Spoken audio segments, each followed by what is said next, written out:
Meus queridos irmãos e irmãs, sempre buscamos a iluminação dos acontecimentos litúrgicos na Palavra de Deus, que é aquela que orienta o caminho da Igreja, o caminho de cada um de nós, porque é o próprio Cristo que se faz carne da nossa carne. É uma celebração em que o Espírito Santo, o Espírito do ressuscitado, é derramado para que nós aprendamos e vivamos o caminho de Cristo Jesus. Cada um com um ministério, cada um com um carisma, mas todos a serviço. Porque Cristo não veio para ser servido, mas para servir e entregar a sua vida. E não tem maior amor do que aquele que entrega a sua vida por aqueles que Ele ama. Não tem outro caminho na igreja, também deste nosso irmão que se dispõe agora a receber esta força de Deus, sem a qual ninguém de nós consegue servir nada. Tentação do homem, porque somos todos pecadores, é nos servirmos de tudo e de todos para no fundo passarmos bem e protegermos a nossa vida, não arriscarmos nada, porque no fundo nós somos muito orgulhosos, prepotentes, autossuficientes, necessitados no fundo de seguranças humanas. Quem nos liberta de verdade é o Espírito Santo de Deus, que é o mesmo Espírito de Jesus, derramado sobre a igreja, no Pentecostes, na noite da Páscoa, e em cada celebração, porque no fundo Jesus garantiu esta presença. Eu vou ao Pai e enviarei sobre vós o Espírito.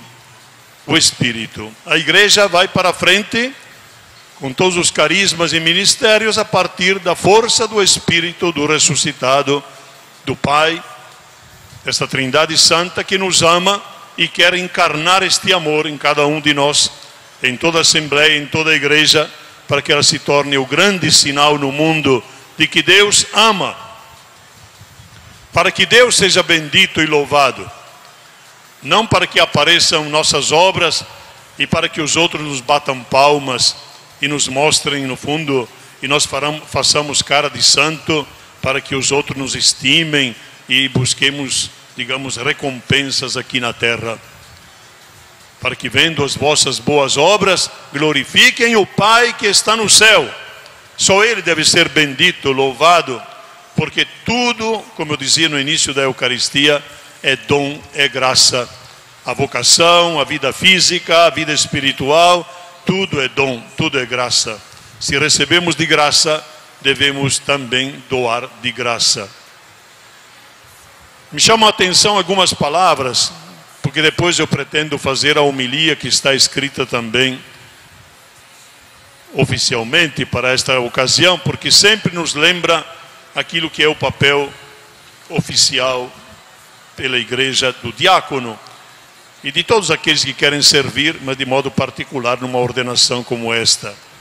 A primeira leitura fazia muita referência a Arão, seus filhos e o serviço que os levitas deviam fazer a estes e à comunidade também, mas mais relacionado com o culto, porque por isso que tem esse aspecto também dentro do diaconato, da ajuda na Eucaristia, que é o culto dos cultos, para auxiliar todos aqueles que presidem.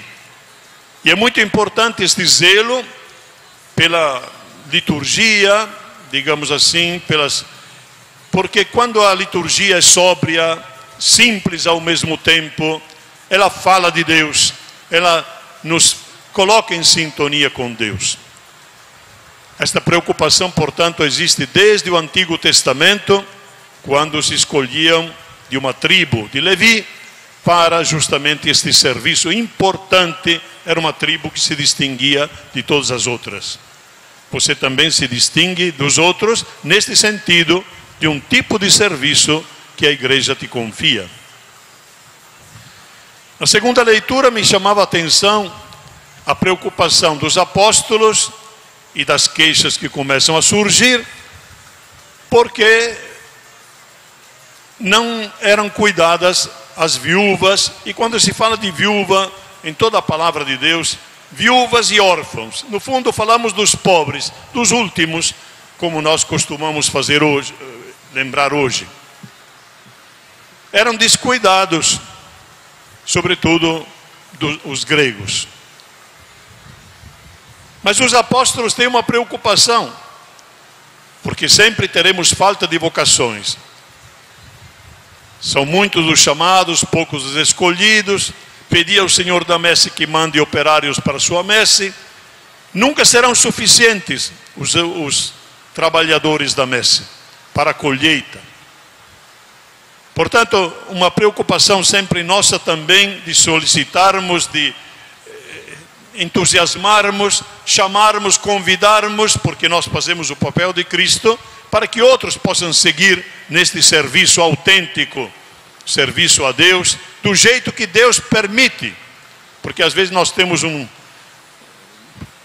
elan dentro de nós, querendo servir de um jeito, e Deus nos chama a servir de outro. Não importa, o importante é servir com os dons que Deus nos dá, e onde Deus nos coloca. Porque não somos nós a conduzir a história e as situações. É Deus que está na frente, através também daqueles que conduzem e são chamados de pastores para conduzir os trabalhos pastorais. Por isso é importante a preocupação dos apóstolos de não deixarem a oração e não deixarem a pregação da palavra, que é fundamental na igreja. E como você está a caminho também do presbiterato, é muito importante que tudo isto se coloque, porque são coisas fundamentais, essenciais. A caridade, o serviço às mesas, digamos assim, preocupação com os pobres. Hoje nós temos uma insistência muito grande do Papa Francisco e de toda a igreja. Você é de uma congregação que sempre cuidou dos pobres. E eu acho que temos que ter um cuidado especial, porque de fato Cristo veio de modo particular para aqueles que são mais fragilizados, mais com dificuldades para levar a vida. Cristo veio para assumir de fato o peso que muitos homens não conseguem carregar em nosso lugar. Por isso, a questão da oração é fundamental, que os apóstolos lembram, a pregação e a caridade para com os pobres. O Evangelho nos lembra ser amigo de Cristo. Eu, pelo menos pela experiência que eu tenho, se eu não tenho intimidade com Cristo, eu não consigo fazer nada. Não vos chamo mais servos, eu vos chamo amigos, porque eu vos dei toda a minha vida, vos revelei os segredos do meu Pai. É um segredo, que é no fundo, sabe qual é o segredo? É o mistério da cruz. Quando São Paulo fala, eu anuncio Cristo e Cristo crucificado, ou seja, aquilo que causa um certo até sofrimento e limita o nosso ser humano, de certa forma, é aquilo que no fundo Deus nos chama a fazer para poder ir ao encontro dos outros. Se nós temos este segredo íntimo do mistério da cruz, não nos escandalizaremos nem da nossa própria vida, poderemos de fato amar como Jesus amou, porque também se supõe uma reconciliação com a nossa história. Eu percebo que muitas coisas que às vezes nós não conseguimos fazer para os outros, é porque nós não estamos libertos de nós mesmos, neste sentido profundo, de sentir-nos amados por Deus do jeito que nós somos, profundamente amados. E se nos sentimos profundamente amados, também profundamente curados, para poder depois também curar os outros.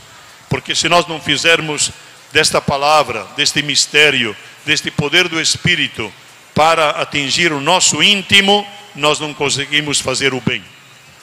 São Paulo hoje, na leitura da missa de hoje de manhã, que eu rezava lá no Novo Horizonte, um grupo de pessoas que estão sendo recuperadas, justamente dizia isto: que homem fraco que eu sou.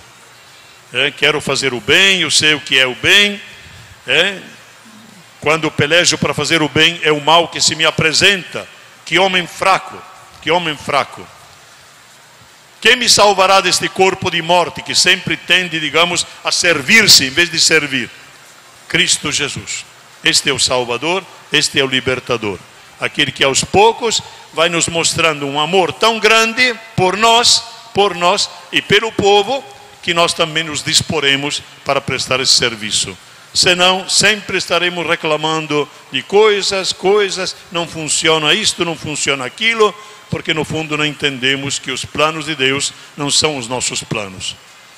E os planos de Deus são sempre para nos educar e nos fazer sair, porque quem perde a sua vida vai ganhá-la, e quem quiser ganhar a sua vida por própria conta vai perdê-la.